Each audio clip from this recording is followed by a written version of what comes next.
our Torah. As we know, Thursday night, Friday, and Shabbat is Shavuot. And traditionally, Shavuot is the anniversary of when we received the Torah. And it's a very important issue. We forget about how important this is. Up until the giving of the Torah, you had a lot of idolatrous nations around the world. You know, we were the first ethical monotheists, and I put the term ethical there.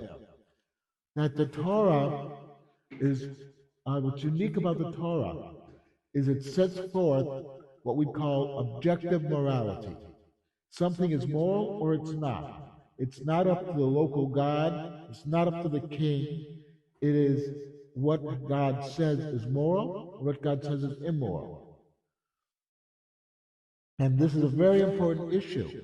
This is the reason, by the way, if you ever notice throughout history, kings and then later totalitarians were anti-religious. If you look at the history, say, of the 20th century, it's no accident that neither the communists nor the fascists liked religion, because religion would not only constrain the population, it constrains us as to what we can and cannot do, it also constrains the leaders. They cannot do what they wanted to do. When Nathan approached David to chastise him, that was unique in the ancient world. For somebody to go up to the king and say, you did something wrong, in any other kingdom at that time, that would have been an extremely short conversation. Nathan would have complained, and then the king would have disposed of him. That's the way it operated. You did not challenge the king. To this day, by the way, the official title of the Shah of Iran, the Shah in exile, the Shah's son, his official title is King of Kings. Stop and think about that. But the point is that the Torah constrains us and constrains our leaders. Tells us this is how you have to live.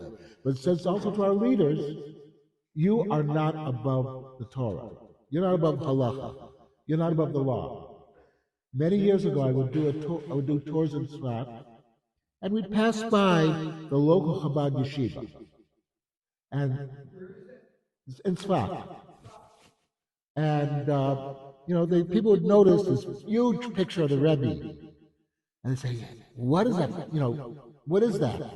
And I said, "Wait a minute. You notice the picture is on the northern wall of the yeshiva.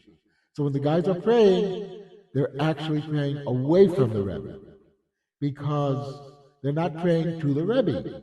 He's important, but he's not God." And then I would also ask, what do you think would happen if, God forbid, tomorrow morning, the Rebbe we were told the Rebbe violated Shabbat, was eating a ham sandwich with some, whatever. And they said, what? And I said, he would have very few followers, because the basis of his leadership was the fact that he kept the same Torah that I keep. In other words, just that he was better at it, you might say.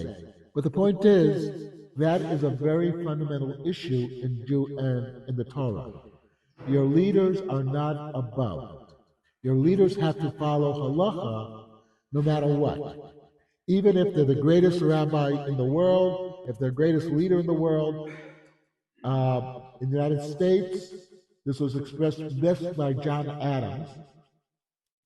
When he was president in 1799, in a letter to the Massachusetts militia, he wrote that our Constitution is fit only for a moral and religious population.